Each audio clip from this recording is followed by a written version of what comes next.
Assalamu alaikum wa rahmatullahi wa barakatuh. To some of you, and peace out to the rest of you. Hit the share button because the message is more important than the messenger. Let me cover two things right quick, and I know these are unrelated to each other, but I'm going to cover them in one post. First, I'm going to go ahead and address some things that some of you have mentioned about Auston Holloman in the comment section. I don't know about Auston Holloman's parents' relationship, except that they're not together anymore. I wouldn't know anything about that. Some of you who are both supporters and detractors would have to fill me in on what Auston has told the public about them. And even then, what or in which video he said these things. But what I am suggesting to Auston, or what I suggested to Auston Holloman in the previous video, was about what he needs to do to get advice at this point. Now, I don't know what his mother has said about the red pill, about the nature of women, about the socialization of the Western woman. I don't know what talking points she's had when she was sober. I do know that when it comes down to parenting, generally speaking, black men win hands down. And if I gave Auston advice about his dad, and that advice was bad for Auston to go and get advice from his dad, then you can tell me that it's bad if you can refer to something that Auston said. And you can also, or you can wait until Auston tells me. I'm not trying to speak to what I don't know. He said, that's why dad used to beat her behind. I heard him say that in a clip. And to be honest with you, like I said, because of the violence, the tradition of violence from black women to black men in our community, I'm not familiar with black men beating up on black women. I'm familiar with black women hitting and slapping black men, whether it's the husband, the boyfriend, or their son. Sometimes the son's needed, but I have seen black women haul off and hit their sons when their sons are kids because the son was right and they were wrong. Sometimes it was because nobody that was present at the argument was at fault. It could have been something that somebody else didn't do, but the child doesn't understand that, and mama hauls off and hits the son. I watched this happen. I watched when a former classmate of my father in his hometown snapped because my friend, her son, said, Mama, you promised me we was going to get a bike this Friday. And she said, I told you I needed to get paid first, and they didn't pay me today. And he said, but Mama, you promised though. That means in his mind, she promised it was going to be Friday. So that means he thought she had preparations even if they didn't pay her. Now, the job didn't pay her. That's not her fault. That's not his fault. But she got up and walked over and slapped him and said, you ain't getting no bike now. Now, if you said, I promise if I get paid, I'll get it, then she could have said to him, remember, I said, I promise if I get paid, and they didn't pay me. Now, if you behave yourself, then when I get paid, you get it. That's my word. I didn't break your promise. I didn't break my promise to you because they didn't pay me. And I said if they didn't, I couldn't do it. But if you behave yourself now, then you get it when I get paid.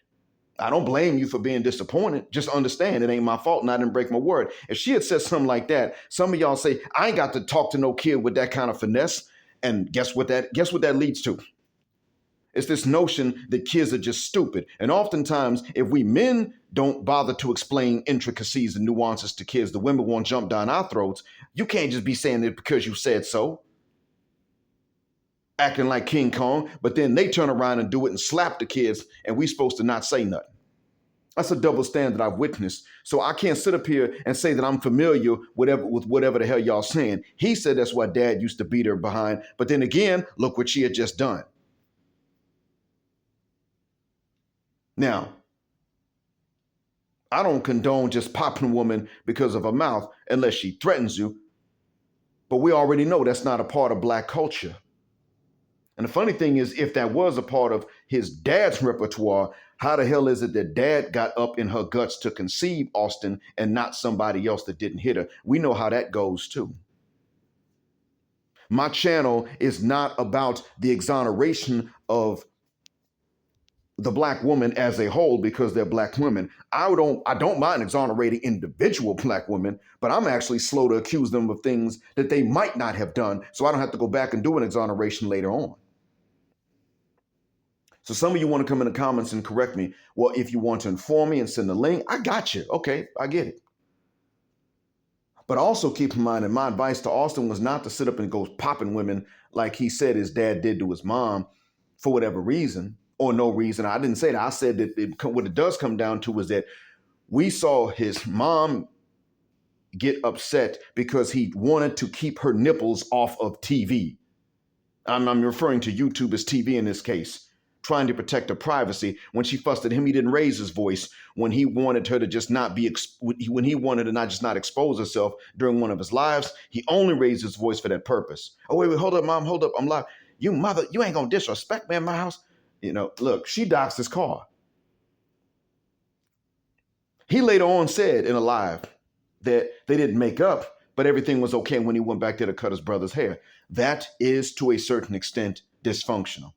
Like he said, that's family. But can you understand now why he doesn't live with them?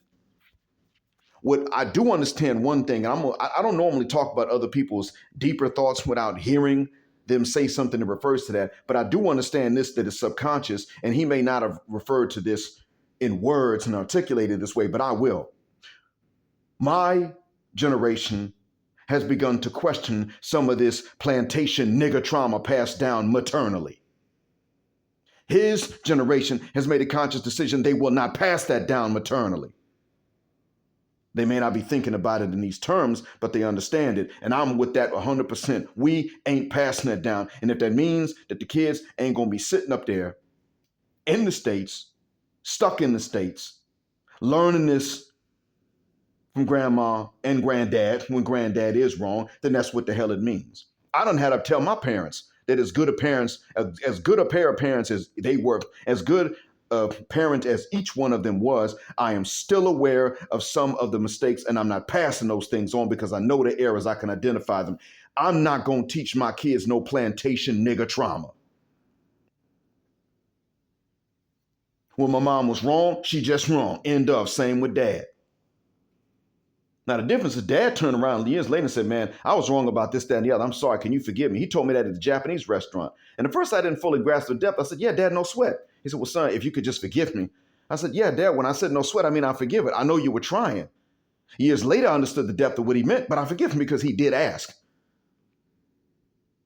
My mother has actually said, well, I'm not going to do certain things, but there are other things she still does.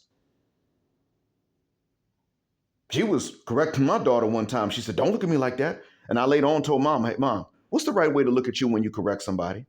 I mean, granted, what she did wrong, she did wrong. I got that. What I'm asking is, when you are correcting someone, what is the right way for them to look at you? She didn't have an answer. And I said, okay, see, that I'm not going to pass on. Look, son, no, mom, there's no look.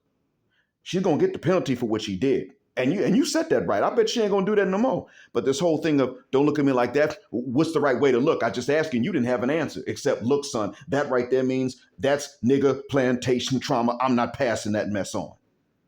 I get it. You're angry at someone. You really don't want to look at their face, but you're looking at them to talk to them, to correct them. I get the feeling, but the actual expression of that can confuse them. Do I look you in the face because you're talking to me and you're the elder and I'm wrong? Do I look down out of penitence? What is the right way to look? See, you don't have one. And it is the same thing when it comes to approaching Western women in general, especially Western black women. There's not a right way to approach. So when some of y'all want to sit up and say, when he tried to holler at chicks from inside of a car in a parking lot, yeah, that was wrong. But it wasn't wrong because there was a right way to approach either. It was wrong because he was making an approach to Western women, and he did that as an experiment. Now, Auston, yeah, that would scare somebody. That's true, that would. So I got to agree that would be a scary thing to a stranger. But let you all understand, I want y'all to realize it's not like there's some right way. And that's why I didn't say nothing about this, but when it comes down to DC Rob, I don't know DC Rob. I admit, I don't know him. I don't know the channel. I've heard the name before, but this is one thing that I have to side with Auston on. DC Rob got mad at Auston for calling Western women what they are. And he want to challenge Auston to a chit pulling contest while in the West. That is a rat race. Only rats win. I stated before, and I probably lost my first Blacktreon account for this. I stated on YouTube and on the Blacktreon, if Western chicks dig you in large numbers, something's wrong with you. So if you win that kind of contest, what the F are you doing wrong that they dig you? Understand, female hyenas might want the resources of a lion, but female hyenas don't find male lions sexually attractive. It's not that. They're too scared.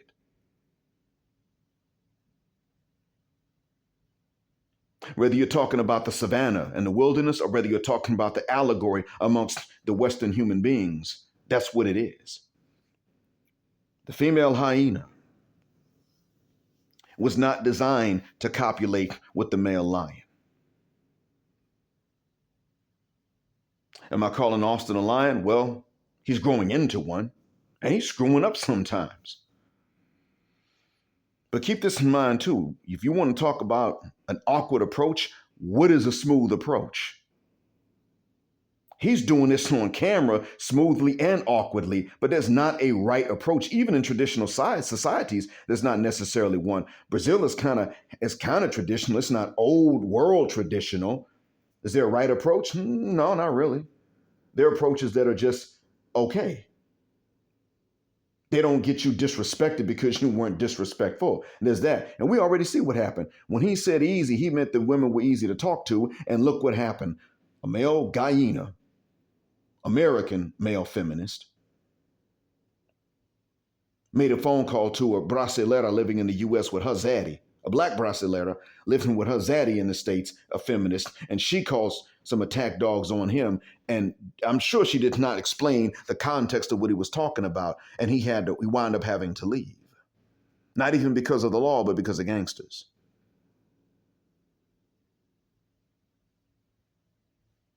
She had to put her spin on it in order to get him in trouble. That's a hyena. A hyena called a hyena on him. Why do they do that? Because feminists have already made it plain that they don't want Brazil to be any different, and they don't want any other part of the world to be any different. They want Western men to land in different parts of the world and have no better options than the ones they left behind in the West. They've stated that they want this. Auston probably needs to listen either to more advice from the same few or to more advisors. And it's true. That man has a reputation for not listening to advice. I sent him some. He may have heard it. He may not. I don't know. He thanked me, though. He definitely did that. So he's not one that sits up and just says, well, because you said to do it, I'm going to turn around and do the opposite. He's not like that. The question is, does he trust the source? He doesn't have a reason to trust or distrust me right now at this point. I'm a stranger. He's being nice. He's being polite. He may have not heard what I sent to him yet. It was a long voice note. But and understand, I'm not blind, but if I see something he's done wrong, don't ask me to go publicly on this channel and start castigating the man if I have the means to maybe one day talk to him in private, in which case I could advise him privately. There are people I don't have the chance to do that to. There are people that are out here just being belligerent. And I might say publicly, we don't agree on this. I still don't just resort to name callings until I see them being outright deceitful and oppressive and hateful, just downright evil. And right now, like I said, I don't see Western black men being this way to women, period, white, black, or anything else. I don't see that happening. So that's why I don't go in on Western black men, just name calling in most cases, until they co-sign the evil of the Westernisha. Yeah, that's downright evil because that's a conspiracy. And we talked about that multiple times. There were years when I would have never castigated a cultural block of women. That changed in 2018 when I started to learn more, and then I was able to articulate it better in 2019, and I did. And I don't regret it since then. Actually, 2017 was when I began to realize more and more and more of what I know now. And I sat on it and thought about it and turned it over in my head. And in 2019, I just said, you know what, let me go ahead and attack this too. This is what's up. This is what you all need to know. And yes, Western black women deserve no husbands, and Western white women most of the time don't deserve them either. Speaking of which, let me explain this to you all about the divestors and the swirlers. And then I'm going to move on to Islam and my last upload. For the divestors and the swirlers, as I talked about before, Celine, the Wyatt lady that comments on my channel, and she's welcome to comment. She's never been disrespectful. Is it strange? I guess so. But you know what? She has talked to black women before and tried to tell them how white men really feel about black people in general, let alone black women. She has talked to them before and they said, oh, you just hating because we getting your men. They trying to boast and flex on a white woman because they want to be her. And she stated in a comment that white men aren't really raised to just tolerate violence from women, period. That they'll put hands on a white woman that puts hands on them. Now, granted, they're subject to the same propaganda that we are, where, women slap men and it's okay and it's fine. But see, from what she told me, in real life, they're not trained to just let women hit them like that. Maybe not haul off and just beat her like a dude, but to just not let them hit you. They're not trained to just let them hit you. They're not trained to just take blows from their women like this, even with the propaganda. Then she said in the same comment that for a black woman to hit a white man is the end game for her. She admitted to me, whether she meant to or not, and I think she did. She wrote it. She didn't say it haphazardly. She wrote it. So I think she knew. She was telling me that white men view black women as inferior and therefore will react to violence from her more violently than they would react to violence from one of their own. White woman hits them, they're going to grab her, they're going to shake her, they might pop her in the face. That's it. Black woman hits her, bang. Put her head through some drywall, choke her, beat her, smash her, do all kind of violent stuff, because the way they see it, even if they don't realize it, that's out of pocket. She was supposed to know not to hit her massa. That's what we were dealing with. And she said it. She is telling black women and black men how white men view black women when in ways that they won't say themselves out loud. She's letting us know about this. And that's one of the reasons why I support Edward Allen Anderson's message. But now, because I don't want to sound like I'm saying go get murked, I'm going to start saying, go marry that bear, because that's clearly sarcasm. No, don't pick a man, go marry the bear. Obviously, that's sarcasm. I mean, the bear will murk a human being if they're, if the bear is the right species, the bear and the right hunger level, and a human being gives off the wrong signals and that sort of thing. Yeah. I mean, certain species of bear are more aggressive than grizzlies, and they live in North America too. I'm not going to say which ones. I mean, polar bears and black bears. Ironic, isn't it? The white and the black bears of Antarctica and North America are the ones that will uck people fuck more often even than grizzlies. But nonetheless, you know what? What I'm saying is bears aren't safer than men. So I might say that. But I'm not saying that because I actually want them to go off into the woods and marry a bear. I'm saying that because they know mother cuss word well, they wouldn't do that. They realize they can't even speak to the bear to distract the bear with something else. Oh, look, that bear doesn't know what oh, look means. If he's not going to mess with you, he's looking at a way to walk away from you. If he's going to mess with you, he's looking at you. And he's going to walk up to you and swipe you with them claws and do a jihad on you. And you know that. That's why you don't see women traipsing off in the woods by themselves. Ask them to go camping by themselves. No man around. They don't do it.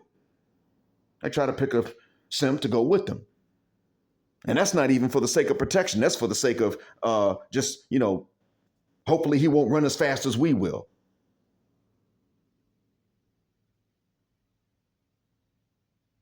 Now, moving on to the next topic, I'm going to talk about that clip by Islam that I put up. Islam and Black Orientalists. If you are not convinced that Islam is the truth and is the religion, I'm not asking you to turn around and make yourself convinced if you're not convinced.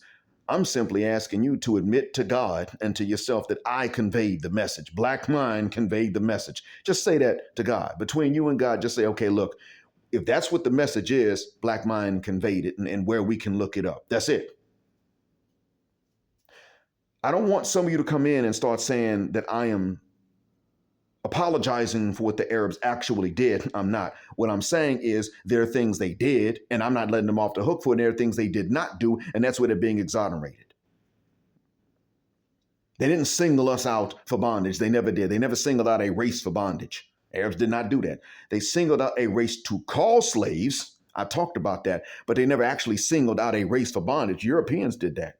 Truth be told, no, I'm not so sure that we actually lost greater numbers to a so-called Arab slave trade. As a matter of fact, the notion of Arabs being enslaved in Africa was not completely unheard of. I don't know how common it was. I'm really not sure. I don't even know how many Arabs would have gone into tropical Africa and stayed there in large numbers. And keep in mind, understand this, if you started off free and you traveled somewhere as a free person, you weren't likely to just be all of a sudden a slave just because you went somewhere else.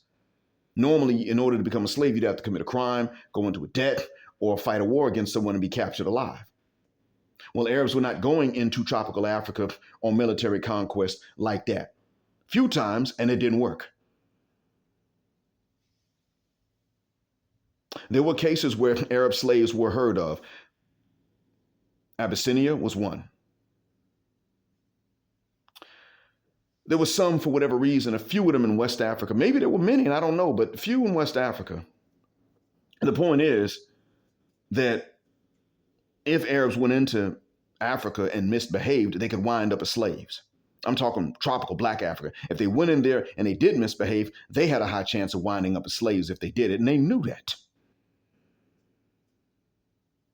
So the lack of Arab slaves owned by black people, which was, again, completely possible, the lack of them would have probably been because they didn't go in there and misbehave. I am not going to blame Arabs for things they did not do. And there are Arabs that think they did these things that they did not do. I'm not going to blame them for these things.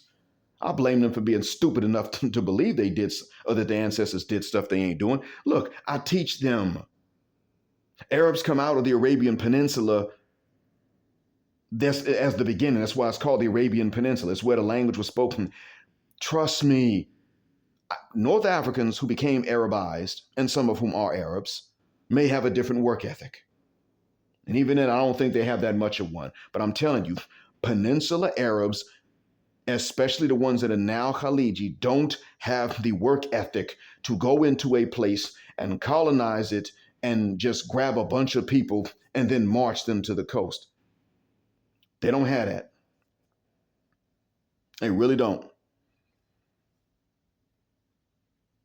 If you really want to know the truth, that's not really something that they would have been able to pull off. They weren't able to conquer tropical black Africa. They were not able to do it, not even in pieces. They had one colony, which was Zanzibar. One. Y'all heard that in the last video, and that was true.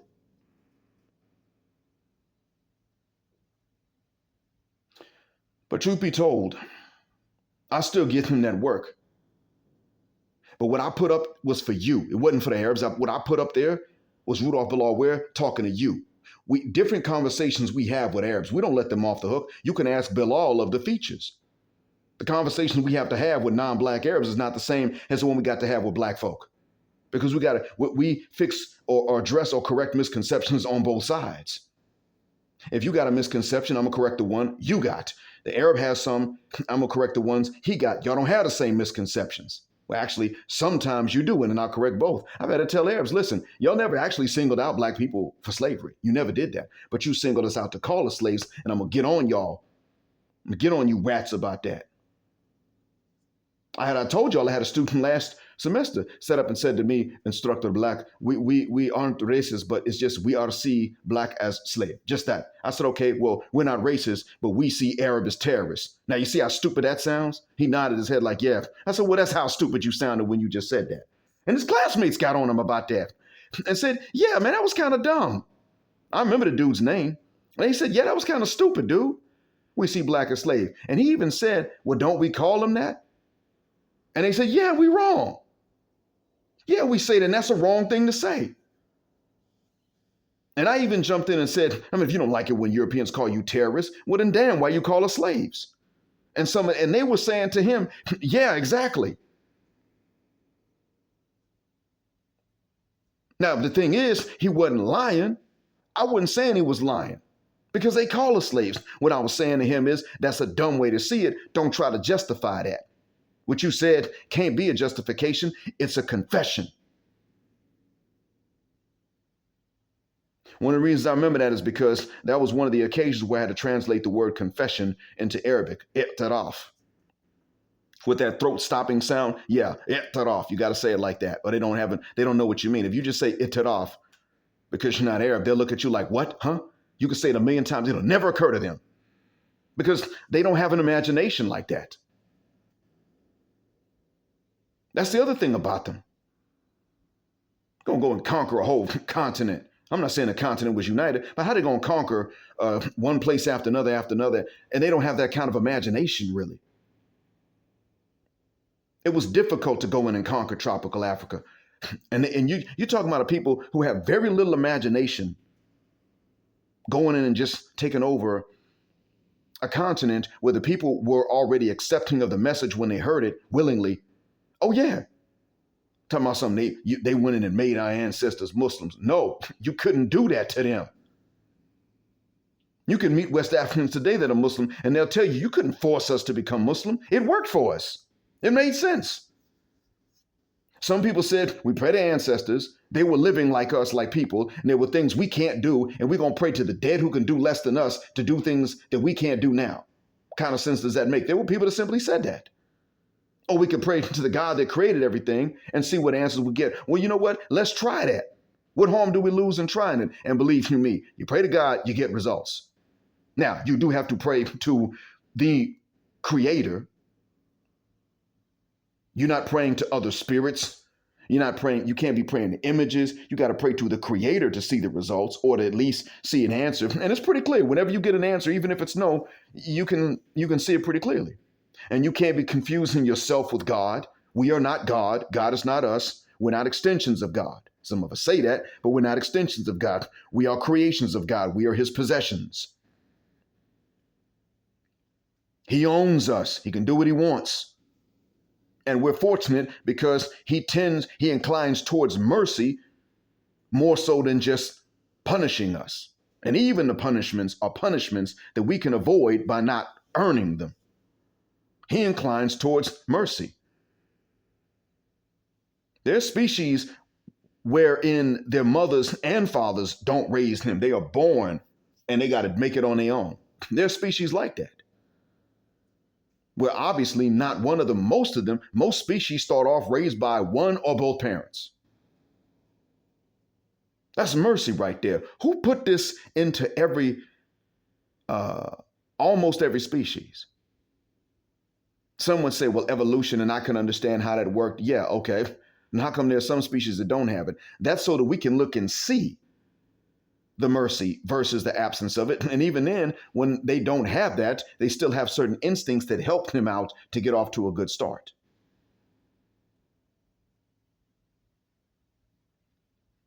I'm not here sitting up and saying to you, oh, the Arabs are innocent. No, what I'm saying is they're innocent of this and they're not innocent of that. No, Ibn Khaldun, and this is something I learned from a Palestinian American. He was telling a crowd of people that Ibn Khaldun, who was supposedly a historian, was the first one to theorize human evolution from apes, but he only had that theory applied to black people. Now, that's blasphemy to me. You ask me, I'm going to tell you, Ibn Khaldun wasn't Muslim. Unless he repented of that idea before he passed away. That's a blasphemous idea because that's like saying God is a racist. You're looking at evidence that we're the same species, just different races, but you're going to sit up and say this race has a different origin than the rest of its own species that actually came out of it. Okay, you just went all illogical just to call God a racist to justify your racism. That's blasphemy. But I hold, and that's Ibn Khaldun. That wasn't something that everybody believed. That was him that said that. He disputed. He's like one of my students, except stupider. He disputed Ibn Battuta, who actually traveled throughout different parts of Africa, met Mansa Musa, and wrote about Africa not as one big block, but he wrote about different groups living within Africa and at different levels of civilization. He described some places where they hated any kind of injustice, and if you dropped something on the road, they would look to find you to give your property back to you. And then the other places where he said they barely spoke a language and would walk on all fours.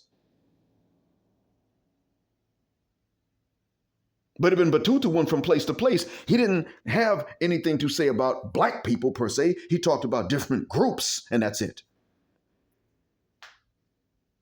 That's all it was. Ibn Battuta traveled. Okay, let's see how this tribe lives. Let's see how this civilization lives. Let's see how this, oh, wait, that's not a civilization. What the F, man? Okay, let me move on because we can't even communicate.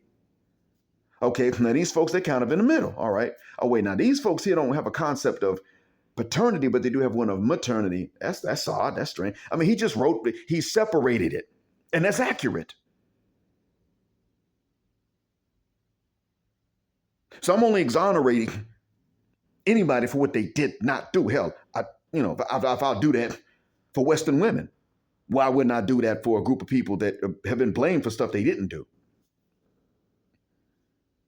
There's a problem with Black Orientalism to it. That you go bashing Islam because of what the Arabs did, and then you go bashing Islam because of what the Arabs didn't do, but the Europeans said they did. Well, damn, I mean, they did get colonized by the Europeans. You gonna take the Europeans' word over theirs? No, I ain't saying they saints. I'm not saying that. But they did not do to Africa what Europe did. Point blank, period. They didn't do it. And that tradition still goes on into today. White folk have made a science out of their racism, and to a certain extent, it still survives. And Arabs have the bias that Arabs do have is a stupid, ignorant bias that's actually relatively easy to correct when you're dealing with them versus when you're dealing with these white folk. Look, I just found out from a white Muslim brother today that you got this British cat married to a Filipino woman. He's out here, okay? All right, so you got this British cat married to a Filipino woman. He's been living in the Middle East since 1989. He's coming up on 35 years if he's not already reached the 35-year month. All right, so that's how long he's been living here. Dude is an Islamophobe, white nationalist, white supremacist. He's one of them so-called conservatives. Stop blaming Whitey. You have a victim mindset. He's one of them bastards. He's been here for a long time, and apparently he preaches against Islam to the students. They ain't fired him yet. Now, let me tell y'all about this right quick.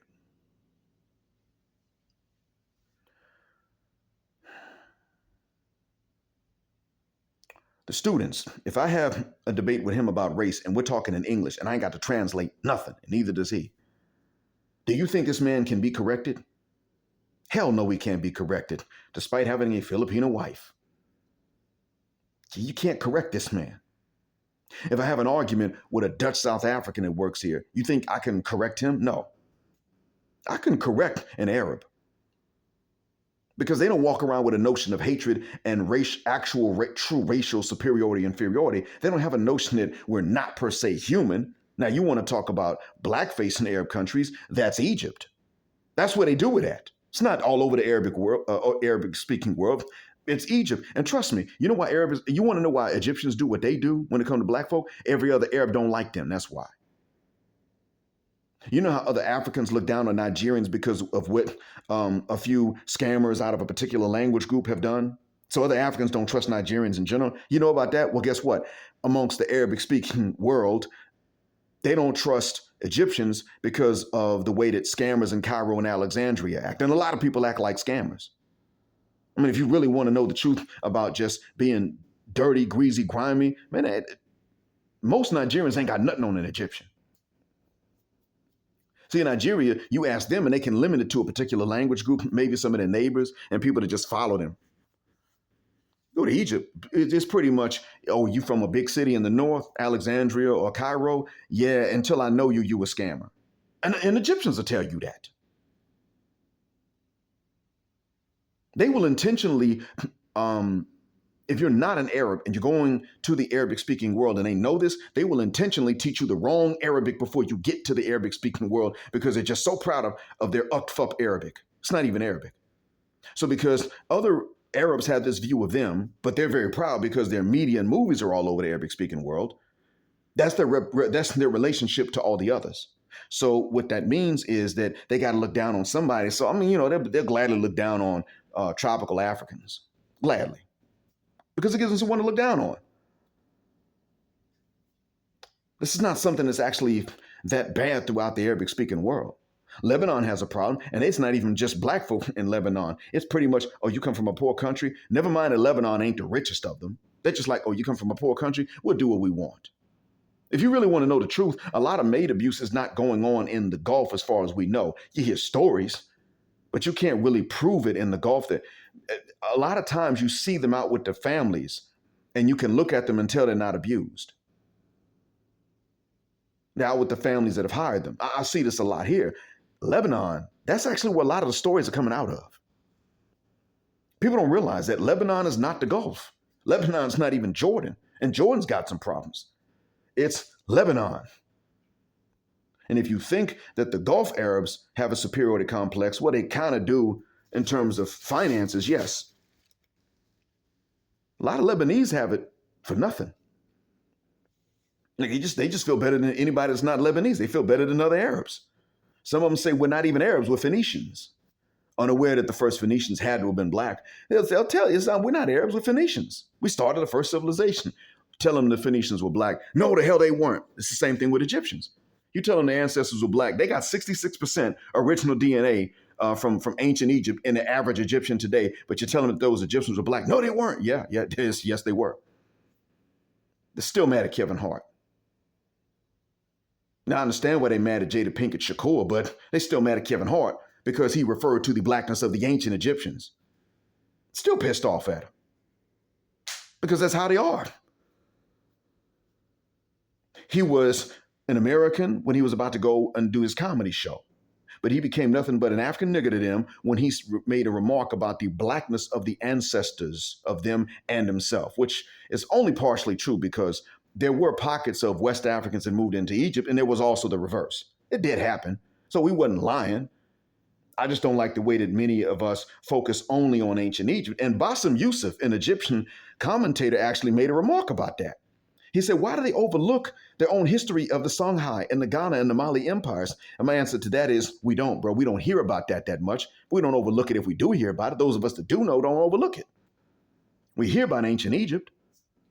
My question to you, Bassem, is if we do make mention of all of them, why do you still have a problem when we simply say that the ancient Egyptians, if we say they were not our ancestors, why do you have a problem we saying it when we say that they were black?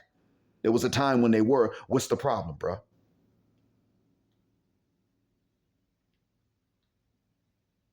They just don't take correction very well. But that's one particular nationality, and then, of course, Lebanon too, that has this issue.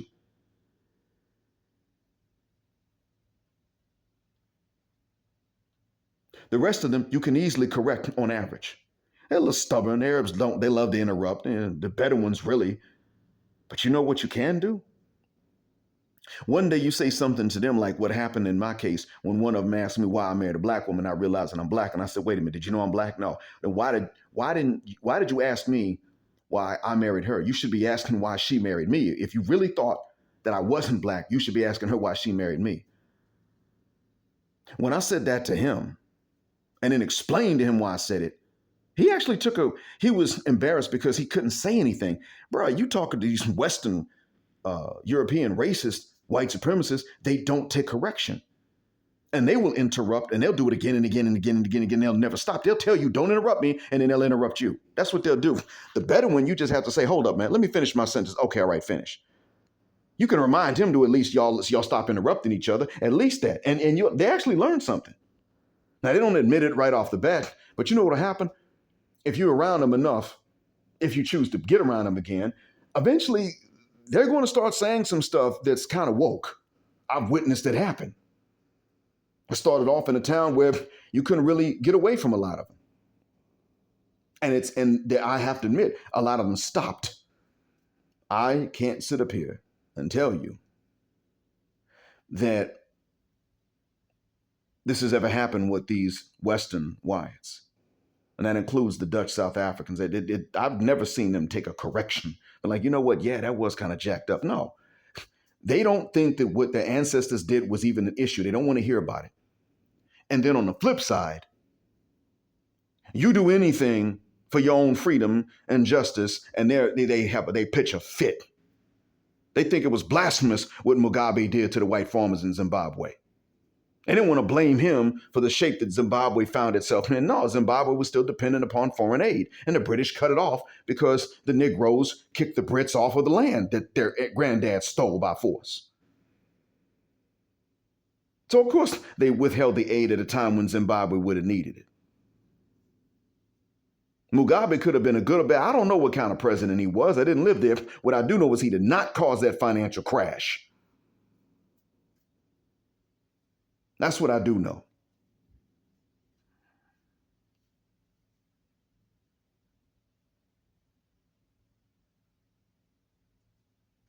They blamed him for that. You didn't hear about Zimbabwe. You didn't hear about Mugabe or Zimbabwe until Zimbabwe's economy crashed because it was still reliant upon aid from England, and the UK decided to retaliate when Zimbabwe was doing something that was right anyway, kick them damn farmers off the land. It wasn't theirs. The granddads didn't buy it. Now, the ones you kicked off didn't steal it. That's why they were allowed to leave on their own before they got beaten and walked off on camera.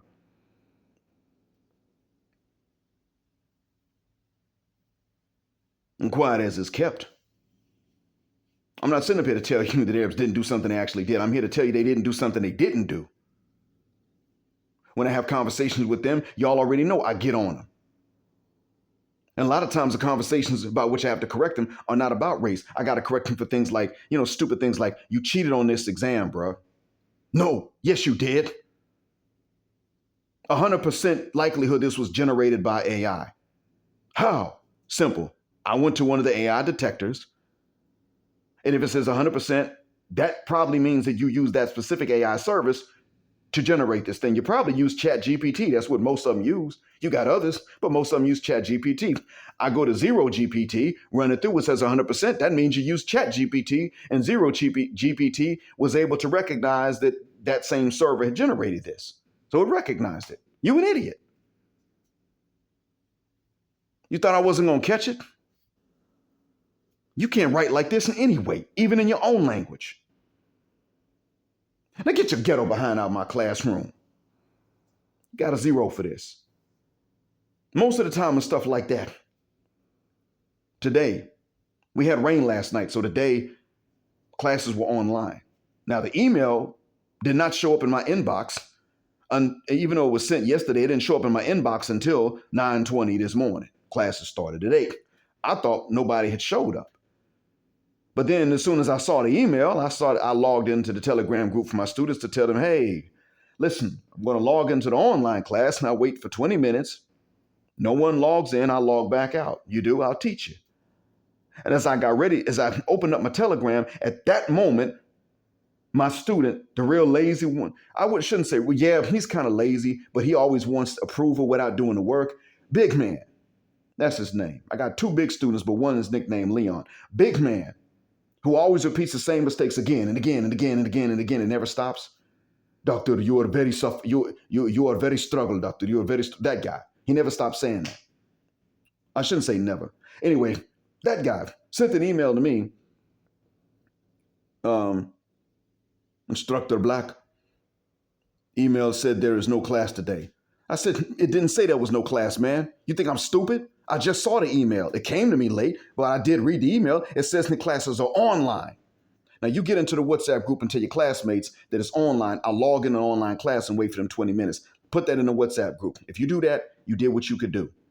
If you log in, I'll teach you. If you don't, and nobody else does, I'll log back out. I'm allowed to. That's the system. That's the rule.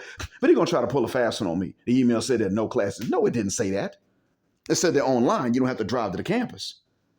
They're always trying something. I got to have conversation with them about that. I intellectually run circles around them when we have debates about race. if they choose to even start that. And I'm not talking about just students, just citizens of this area in general. And truth be told, oftentimes if we get into this, if they open up some stupid, in some dumb way, the subject, it'll usually be another one of their own citizens that traveled and lived and went to school in one of the Western countries that'll set them straight like, bruh, how you gonna be that stupid, man? How you gonna just sit up and call them slaves like that's normal? Do you like it when they call you terrorists? I lived over there. They didn't call us that. It was the white folks that called us that. But we're white. No, you're not white. I live there. I'm telling you, we're not white. That's how these conversations go a lot of times. Some of y'all, to be honest with you, some people don't really want to hear anything like that post I put up, the 5-minute video with Doctor Rudolph Bilal Ware telling the viewers the information he told them, because what that does is it strips away some of the excuses. And as I stated before, you can blame Arabs for what they did. Don't blame them for what they didn't do. That's just fair. If you are not convinced, then you're not convinced. But be honest with yourself. Many people just don't want to give up liquor and fornication and sleeping late. Many people just don't want to give these things up. They don't want to live a self-disciplined lifestyle because they already underestimate the level of self-discipline they have previously. People already get up early in the morning to go to jobs and get to work on time. We do that. Arabs don't. Oh, they don't do that. Every single mother cuss word day I go to my class, somebody's late. Every time.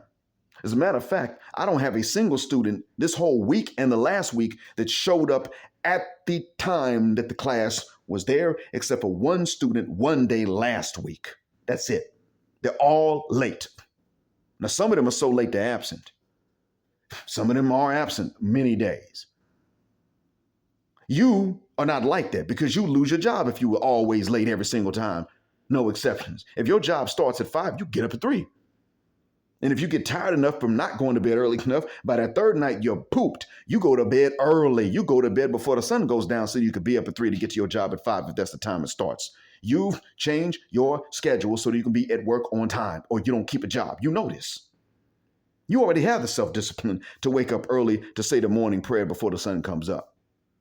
You just didn't realize you had it. Some of you think, man, I can't give up drinking. You already go a whole work week without drinking. You're not really alcoholics. You're really not. You got used to having it on Fridays and Saturdays. It's easy for you to give it up. You already did it Sunday through Thursday. It's easy for you to just put that off. It's easy. Now, some of you are drinking every weeknight too. Some of you need it in the mornings. Now, y'all are alcoholics. That's a different topic altogether. Most people listening are not addicted to anything. A lot of you already don't smoke weed at all, period. Even if it's legal, because you know that legal for Zaddy don't mean it's legal for you, so you don't touch it. Guess what? That's one less thing to get in the way.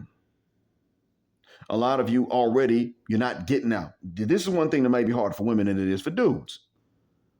Not fornicating. Most of you, the stats are already out. Most of you ain't fornicating like that, at least not frequently. Guess what? You've already given it up.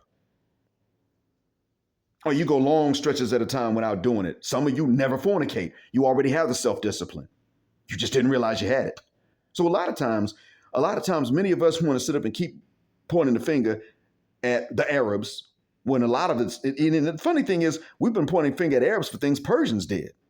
I made that same mistake years ago. I didn't know. My history teacher didn't know at that time. So I know what that is. But look, a lot of times we're pointing fingers at Arabs and maybe Persians too, and Afghans and, at them folks over there that are not white but not black. A lot of times we point fingers at them, really believing the stuff that we've heard, but pointing fingers at them because we simply don't want to exercise the self-discipline that we know they're supposed to exercise whether they do or not. A lot of times we don't want that commitment. We hold them to it because they got the commitment already, but many times we don't, failing to realize we already have the capacity. We've already done it. but we don't realize it. So we're not going to do it for the right reason. And I want us to be honest about that. Most of us are never going to believe in a Trinity, that God had a son, and that a human being was a son of the deity, that the two of them are actually blood related. I mean, God doesn't have blood like that. So he created it for his creatures. He doesn't need it. So, I mean, stop and think about that. A lot of us are never going to believe in that.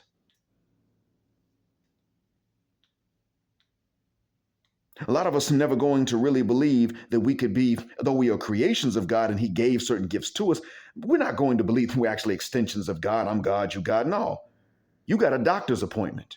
You got bills to pay.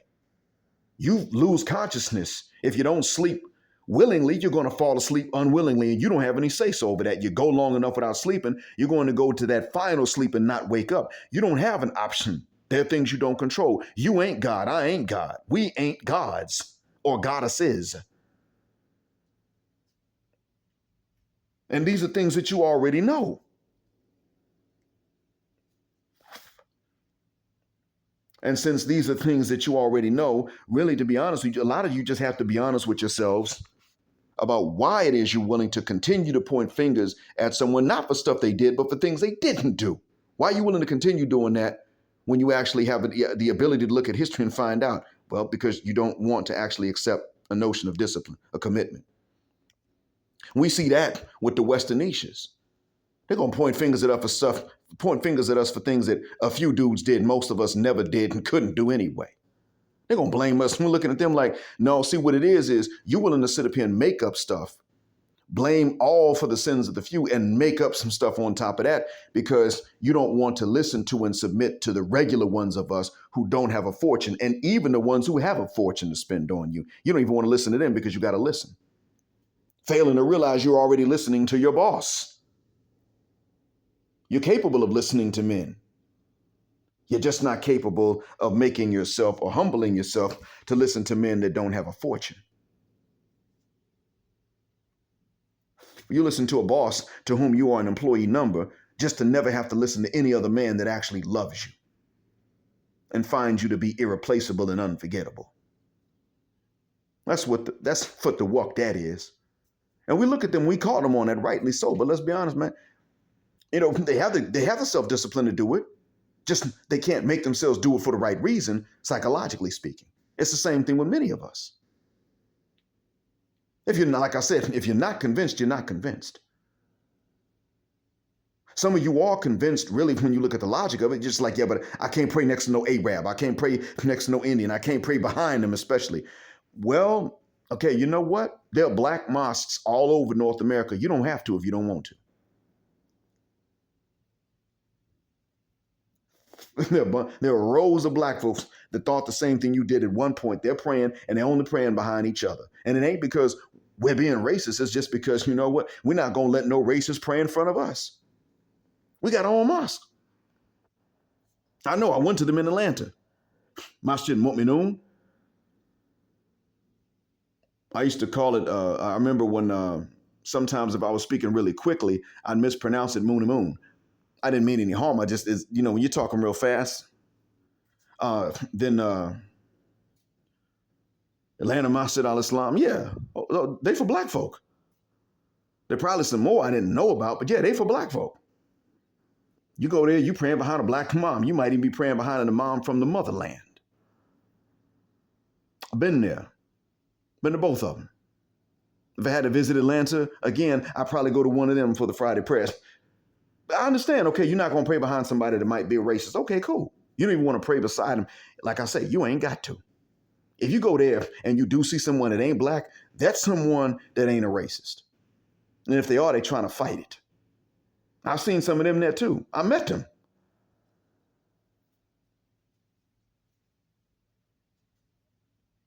If you're not convinced, oh, okay, you're not. But what about when you are? Because there are quite a few of you that are. You're on the fence, you're interested, and some of you already looked into it, and you're like, well, this is logical. It's just the racism. And you can't wrap your mind around the fact that the racism is not actually in this particular message. You're not going to join it, get committed, and then later on they spring on you and say, well, part of the commitment means you got to tolerate this racism. That's BS. It's not there. Even if an Arab jumps out, or an Indian or a Pakistani, if somebody ain't black jumps out and tells you, well, listen, I speak Arabic and you have to see it this way, it ain't true. Because when you take them to a real scholar, that scholar's going to say, no, that ain't the case. You'll find out that there are certain things that people will say, and then you'll double check and realize that's not actually even a sound hadith. I mean, yeah, some people said, well, the black stone fell from the sky, and it fell and it was white and it became sins with black with the sins of the people that committed it.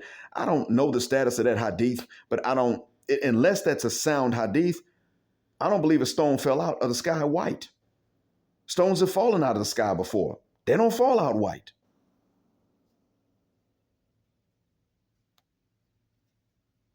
That's the thing about it.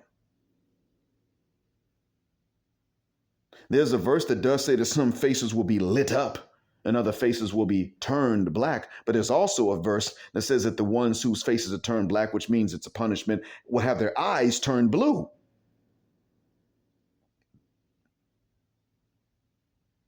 People will sit up and say, what about this verse that says that the joyful on the day of judgment will have their faces turned white? Actually, the translation I read said that their faces will be illuminated. They will glow.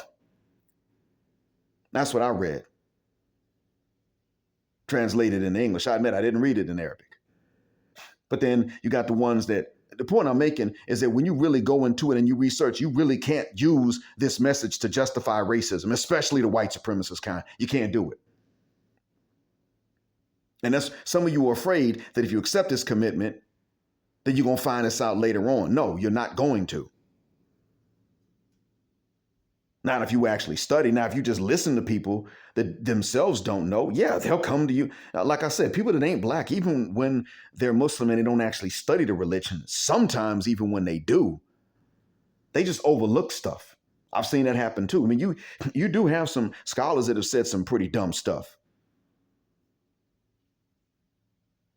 But you got black scholars that have checked them and are checking them. They do exist. And this what makes this a new day and a new time. That's why I can address this now. What I'm giving you is really just the surface. And I done told y'all, you can look up Abdullah Hakim Quick. Sometimes his name is just spelled Abdul Hakim Quick. Rudolph Bilal Ware, the one you saw in the video. You follow that rabbit hole. I think there's another man named Muhammad al-Sharif who's living in West Africa. If I'm not mistaken, he's actually wanted in the States, last I heard. But he got asylum in one of the West African nations aside than Nigeria and Mali. It's a French-speaking country. That man broke the history down. So-called Arab conquest of Africa. He's like, what Arab conquest? Let me tell y'all what really happened during this. He broke it down. Guess what?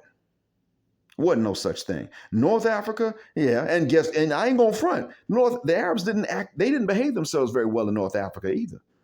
That's one of the reasons they wound up losing Spain. That's one of the reasons they never got France. And I'm going to tell you, like I told my students, it was not the Amazigh Berber people that started that problem, that started that conflict. Now, they were stubborn at first, but once they had accepted Islam, they didn't start any conflicts with Arabs. Arabs did that, thinking they superior. And they paid for it. They wound up losing in at the Pyrenees Mountains, losing to the French. And then they lost Spain later on and got humiliated. That's what wound up being the case. And even now they get to be the laughing stock amongst a lot of people. Quiet as it's kept. The Muslim world's divided about what's the status of the Arabs. Some look up to them. Usually the older people. A lot of young people now look down on them right off the bat. You Arab? Oh, you need to learn some civilization. I be having to tell them to calm down sometimes. Like, man, hold up, calm down. This dude has not caused any problems, man. Give him a chance. I would have said something if he was problematic. That's happened before. In November of 2018, Malaysians looked up to Arabs. December of 2018, going into January of 2019, they no longer look up to them. The opinions changed within a month. because they were tired of the Arabs that are living in Malaysia smoking, driving wildly. They just got sick of it, the loud talking, all that stuff, superiority complex, and it got to a point where they didn't like them no more. And now you got Arabs that will no longer go to Malaysia to study because you know what? The Gulf Arabs were notorious for cheating. It ain't that bad no more. But in Malaysia, they don't know that. So you Saudi, you go to Malaysia to study, they're looking at you they're looking at you like, I don't even believe you did this. No, I think you cheated. And nobody's protecting them. If they get mistreated for cheating and they didn't cheat, guess what? Ain't nobody got their back. Nobody. And the professors ain't gonna listen to nobody coming to them from the embassy either. The professors will sit up and say, this is our university within this country. Now you're a diplomatic staff, but you don't have jurisdiction here. This student can't speak English correctly, and they wrote this doctoral dissertation level paper all of a sudden. Now you take a look at this and you test his English and tell me, I'm not going easy on this guy. He cheated, end of. He's going to do this correctly or he's going to fail. And if you bother me about it, I'll just fail him, no second chances. That what you want? Yeah, that's what they facing. A lot of y'all ain't realize that. And you're not going to believe when I tell you. So go check with Malaysians and Indonesians, especially Malaysians. Ask them, what's the view on Arabs right now? See what they tell you. Now, the old ones probably may not say much bad about them. Ask the middle-aged and the young ones. And they will say to you, no, man, I mean, they could be nice and all. They could be good friends, but they rude. Told y'all, my buddy in Malaysia used to drive a ride share. That's how I met him. He kicks them out his car. He'll pick them up, and because the names don't always give away that they're Arab. He'll show up, pick them up. They light up a cigarette. He'll pull over off on the side of the road. Say, no, you can't do that. Hey, I'm paying you to drive me. Just drive the car. You're not allowed to smoke in my car. That's it. You're not allowed to smoke in my car. Can you put the cigarette out or not? No. Well, then you get out my car. Canceling this ride. You can keep your money. You're not smoking in my car. That's how he does it with him. You all think that if you become Muslim, you got to look up to the Arabs. And there is a weak hadith that's actually fabricated that is quoted. And the Arabs will quote that. Well, the Prophet said, sallallahu alaihi wasallam, he said, love the Arabs because I'm an Arab and the language of Jannah is Arabic. Man, that's a fabricated hadith. That is not, you are not commanded to love or hate the Arabs. You judge everybody by what they do. If he behaves himself, you admit he behaved himself and treat him like it.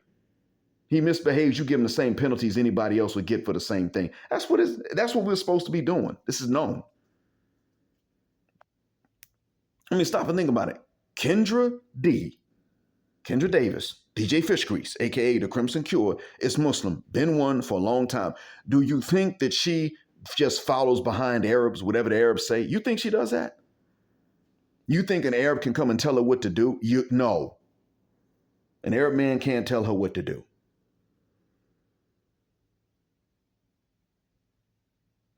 An Arab woman can't tell her what to do.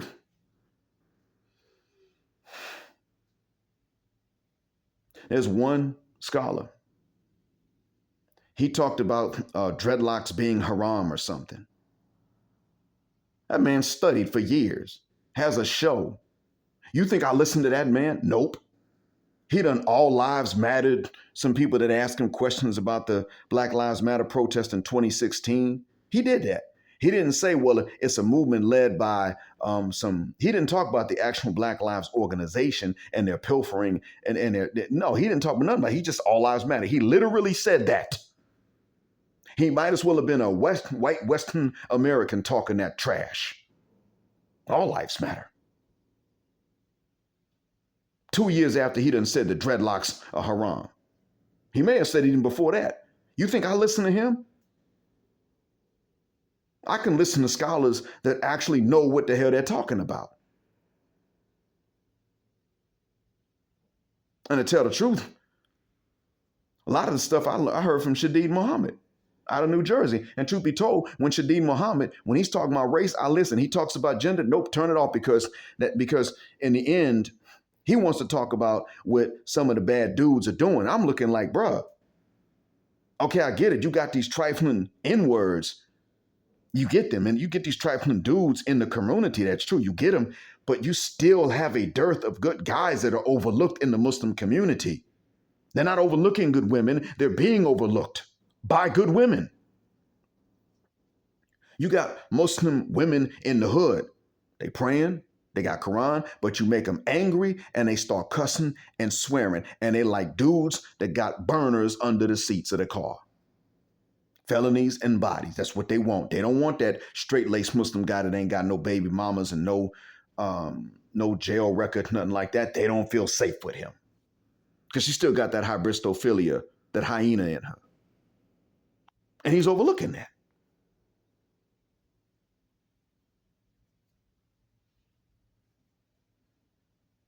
And that's true. But one thing you can't pull that, you cannot pull this Arab nationalism on him or the pro-white racism that some of them have. Not even the subconscious, non-violent, non-hateful kind that many of them have, where they don't realize they have it. Even that you can't pull on him. He's like, okay, so you're not a hateful enemy. I get it. You still don't know what you're talking about. You ain't gonna you're not gonna pass a fatwa for my people to follow. You don't know what you're talking about.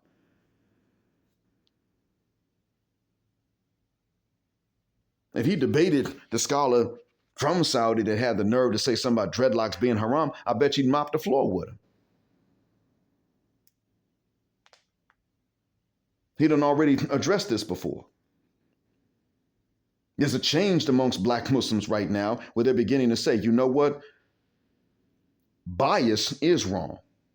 Racism is wrong. So if we black folks said that we're right even when we're wrong, then we would be wrong by definition. But we're going to cooperate with each other. That is the extent to which we mean by black nationalism, and that's not wrong.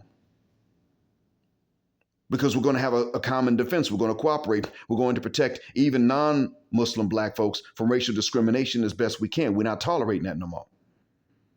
You're going to call it black nationalism because you want us to think that if we're Muslim, then we stop being black. And we're saying to you, we will never stop being black. We're not even going to try it or entertain it as a fantasy. We're going to become blacker. And the reason I sit up and I say, well, I'm still blackest compared to them is only because I was calling this stuff out before I even heard about them. That's the reason I would say something like that. You can ask Brother Powell from Detroit about that, and he'll tell you. Shouts out to him. Assalamu alaikum. He's heard me say this stuff beforehand. Beforehand, I have sat up and I have said, if you're a Muslim, you better be against white supremacy or your faith is in question. And now what do we see? Well, the features is actually Bilal of the features on his channel has pointed out how you got these, you have some of these right. They ain't black. They say they're Muslim, and they sit down with these white nationalists and get real comfortable with them and start talking about what they got in common because of the political conservative views that they have. They start doing that. But then black folks can get up and start talking about cooperating with black folks. That's nationalism, and that's asabiya, and that's not okay, and that's bias. Man, F you. He done called them out for this. And brought receipts. He's brought more receipts than I can remember. So if you want to sit up and say, well, you know, y'all black Muslims, y'all be worshiping the pale Arab, bro, those days have been over for years. 2017, I started to hear this stuff get challenged. And before that, I was cussing them out in 2015 when I started this channel. And even before that, in the early 2000s, getting on them like, nah, bro. Now, back then I would say, well, you're a wayward Muslim. Now I sit up and I say, if you justify it, you're not Muslim. Because to justify it, you got to change this religion. And if you try to use Allah to justify it, you done blasphemed. That's what I start saying. I'm like, no, don't tell me ain't no racism in Islam because I'm fighting racism. There's no Islam in your racism. That's what you need to hear. And I give, I've been saying that, but it was Bilal of the features that helped me to articulate it that way. Shouts out to him. Assalamu alaikum. So don't sit up and say, oh, you know, y'all go behind the pale Arabs. No, the F we don't. We do not. They can't tell us much. I've been here 10 years. They don't, when they get to talking, it could be the biggest bearded scholar If he starts talking to me in that broken Arabic they use for the Indians and Pakistanis, I say, stop. You know Fusha. Tell me in Fusha and tell me slowly. I don't speak that broken Arabic. Don't do that. And they get to talking. And I let them finish. And if they say something that seems to be a little off, I get on them. I rip them up. And to be honest with you, I have corrected some of them before. And I'm a regular layman. But when it comes to that, I've been able to correct them and they have admitted this to me. There was one scholar. I remember back when I was living in the first Bedouin town in which I ever lived. The scholar, I think he was from Dammam. But he went to visit that little Bedouin town. I shouldn't say little Bedouin town. It's more like a small city. They had an airport and all. But he went to visit my closest friend and lived there. Sheikh, fat man, big beard, the usual scholar. You could look at him and tell. And as we were riding back to my friend's house from the airport, he said something about, I visited Philadelphia. I went to the masjid there. All of them were slaves. All of them were slaves. We got to the restaurant. And when my friend got up to eat, I looked at the scholar. I said, listen, man, you said in the car that everybody in the masjid in Philadelphia was slaves. Don't you know that's illegal to own people? And he said, no, I mean, they have the color slave, the slave color. I was like, what do you mean a slave color? There's no such thing as a slave color. Is there such thing as a terrorist color? The man said, oh, you can't say that. Yes, I can. You call black people slaves because they're black. So that makes it okay for black people. I didn't even tell them I was black at the time. I said, it makes it okay for black people to call you a terrorist because you're not black. You're Muslim, but you're not black. So they can call you one. Or both of them are wrong. And he admitted, yeah, that's right. Both of them are wrong. What I mean is everybody at the masjid was black. That's what I mean. It was a black masjid. And then he said, why is it that the masajid are segregated by race? Now, he still didn't realize he was talking to a black man. So then I told him, well, that's because, sir, it's not, a lot of them are not. A lot of them aren't. But you see, you have to keep this in mind. In Philadelphia has more black folks in it than many areas in the same state. The other thing to keep in mind, sir, is that frankly, because you all call us slaves, we don't like praying with y'all a lot of times. And you were lucky because in Philadelphia, they let you go to that masjid and visit them. But a lot of them, while they do act like you guys in Philadelphia, they still don't necessarily rock with y'all like that. I told him, many of us believe that y'all are racist. We think y'all hate us. I mean, you just sat up here and called us slaves. He was like, but you're white, mashallah. And I said, no, I'm light-skinned, and you forgot to say mashallah when you call black people black. This is why we don't pray with y'all a lot. They were nice to you. I don't know what the reason is, to be honest with you. But for the most part, no, we don't pray behind y'all. We don't trust y'all. And this is why. And he took the correction. Now, he tried to tell me, well, Muhammad said in his last sermon, and I was like, I already know that. I'm not attacking Muhammad about this. I'm not correcting him. And he tried to say, Allah said, yeah, bro, we're not debating about what Allah said either. You forgot this when you call black people slaves. That's the point here. And he said, I'm sorry. I was wrong for that. And then I accepted his apology on the condition that he would correct other people about that. And he agreed. Now, he did tell my friend that I was a tough cookie, but he took the correction. He said, he called me, he corrected me for calling black folks slaves in America. And my friend said, yeah, you should have done that. Should have watched your mouth. This is a bad habit we have. We need to cut that mess out. In so many words, I mean, I don't know what I do know the word for mess in Arabic. What I'm saying is I'm paraphrasing as best I can, because their conversation, of course, was in Arabic. All of this was in Arabic. And Arabic was a new language to me at the time, but I could put sentences together. Now, do you think that if a right-wing Christian Boer from South Africa, or a white nationalist, right-wing Christian from the United States or Britain had come here and had this conversation, that they would have taken correction? They wouldn't do it. Even if they're polite and let you finish a sentence, they don't take correction. They will say, no, we're not all equal. I'm better than you. And hell, if you're black, everybody's better than you. And I'm better than this Arab over here. And that's what they would have said. There's hierarchy. You're at the bottom and I'm at the top, and everybody else is somewhere in between based on how much we like them and how they kiss up to us, and accept that. Oh, well, F you very much. Yeah, it's like that. I'm going to be honest. If you want to sit up and say, well, I can't have no kind of friend that's an Arab, okay. What you really mean is you can't have one that's a Muslim if that's what you're saying. Okay, let's look at the logic. Do you have any white friends? Especially white Christian friends. If you have one, but an Arab or another Muslim that looks like they might be confused with an Arab can never be your friend no matter what they do, well, then that would mean in a nutshell that you're okay with one type of religious indoctrination and colonization and not the other. That's what that would mean. And it would actually mean that you're okay with a falsehood being used to indoctrinate you, but you're not okay with a truth that might liberate you because of what somebody who can't hardly read his own language did or said that was out of pocket. That's what that comes down to. If you are convinced of something else, be true to it because you're convinced of it. But if you are convinced of this, be true to it. And throw aside this fear that one day somebody's going to be able to jump out with some kind of proof that you have to accept our inferiority and somebody else's superiority.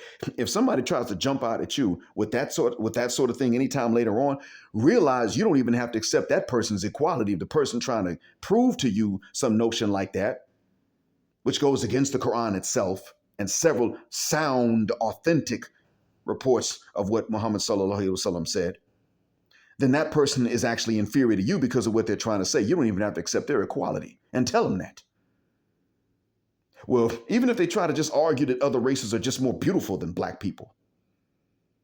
Now, you could prefer non-black women to black women because of what they've done. But if they come to you and act like God just made black women ugly off the bat and made black men ugly off the bat, you just be like, oh, off the bat, huh? Just right off the bat because they black? Okay, so what you're saying is a God is a racist. That's what you're saying. And since you're saying that, I don't even have to accept your equality. Screw some notion of superiority you have. I don't have to accept your equality. And that kind of stupidity makes you ugly. People will look at you and hear that come out your mouth and say, damn, you ugly. You're going to influence people to think of you as being about as cute as a monkey and a deformed one at that. Because you sound like one. Hell, a monkey got more sense than you. That's really what goes down.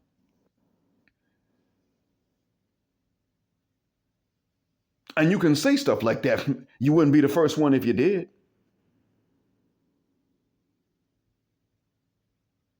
I done said it has solutions for us as long as it's applied properly. You want to talk about the Akis in Philadelphia that shot each other up? Well, I actually heard some people say they weren't Muslims, but they were there at the same park where the Eid celebration was. I've heard that. I've heard that it was Muslims shot each other up. I don't really know. But yeah, I mean, I will admit you got Muslim gangs in Philadelphia, but all of the features talked about that.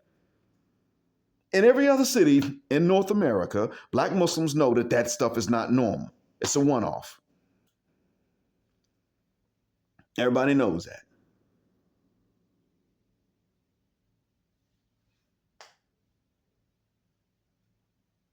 So you can't necessarily you can't point at the worst example and say, well, that's what they do. Well, hold up. It's like anything else. If you were convinced of another faith, you don't let the worst practitioner determine and define it for you. It's the same thing with this. Like I said, if you're convinced, you don't let the worst practitioner determine that you're no longer convinced because of what they did. You got to judge this for yourself and decide, okay, does this actually have merit? And that's it. And that's all I'm saying. And I done going on almost an hour and 20 minutes to say it. So, look, I appreciate that. Appreciate y'all rocking with me for 80 minutes, being patient. Dang, this was long. I probably got to record this one, and I might have to do this one separately later on. I'll think about it. If you hear this one, it's obviously because I didn't. But yeah. So thank you all for listening. As always, Black Heart, Black Mind, Blackout, Assalamu alaikum, Black heterosexual, non-select male power because they don't like it. Black patriarch until extinction of judgment day. And what else is I going to say? Oh, yeah.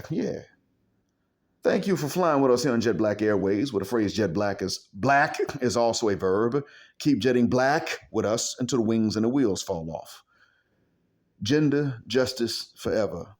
And To my people from the east half of the continent, Haki na uhuru, sasa na milele.